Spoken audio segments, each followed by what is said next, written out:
শরীয়তপুরে পদ্মা নদীর বিভিন্ন পয়েন্টে রাতের আধারে চলছে অবৈধ বালু উত্তোলনের মহা উৎসব।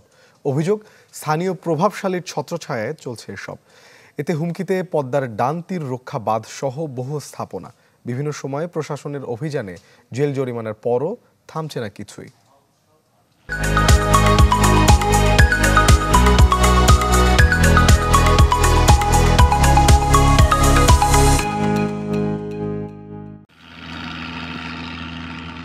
এ যেন বালু উত্তোলনের মহোৎসব।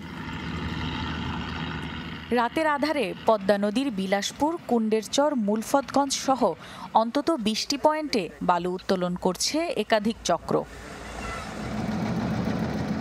অথচ রাত পোহালেই পাল্টে যায় এই চিত্র। শরীয়তপুরের নড়িয়া ও জাজিরা এলাকার পদ্মার পাড়ে নোঙর করা থাকে শতাধিক ড্রেজার ও বাল্কহেড।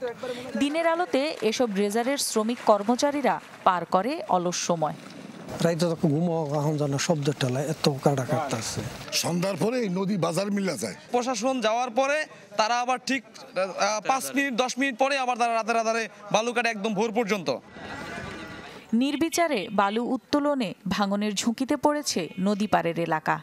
এরই মধ্যে ধসে গেছে পদ্মা সেতু প্রকল্পের কনস্ট্রাকশন ইয়ার্ড রক্ষাবাদের 100 মিটার অংশ। এখানে যে যাদের জায়গা জমি আছে সবগুলো আবার বিলীন হয়ে যাবে, আমরা থাকতে পারবো না এখানে। এই মিছিল মিটিং বহুত করছি, কইরা কোনো আমরা ফায়দা পাই না।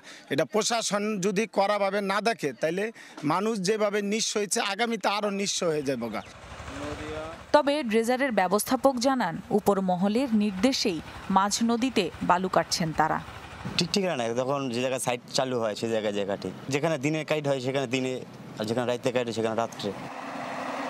পানি উন্নয়ন বোর্ড জানায়, অপরিকল্পিত ড্রেজিং বন্ধ না হলে নদী ভাঙনের পাশাপাশি ঝুঁকিতে পড়বে তীর রক্ষা বাঁধ। আর বালু উত্তোলন বন্ধে পদক্ষেপের কথা জানিয়েছে প্রশাসন। যদি এটা ড্রেজিং করা হয়, এটা অবশ্যই এটা ক্ষতির সম্মুখীন হবে, যেটাতে হচ্ছে সাধারণ জনগণ এবং নড়িয়াবাসী এদের জন্য হচ্ছে এটা হুমকি স্বরূপ হবে এবং আগের মতো আবার তারা অরক্ষিত হয়ে যাবে।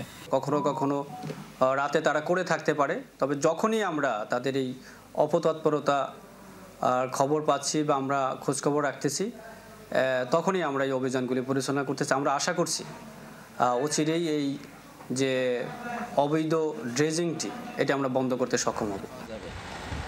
শরীয়তপুরে পদ্মা নদীর বিভিন্ন পয়েন্টে বালু উত্তোলনের অভিযোগে গেল 1 মাসে 17 জনকে 10 লাখ টাকা জরিমানা ও 8 জনকে কারাদণ্ড দিয়েছে ভ্রাম্যমাণ আদালত। Desk report, channel 24।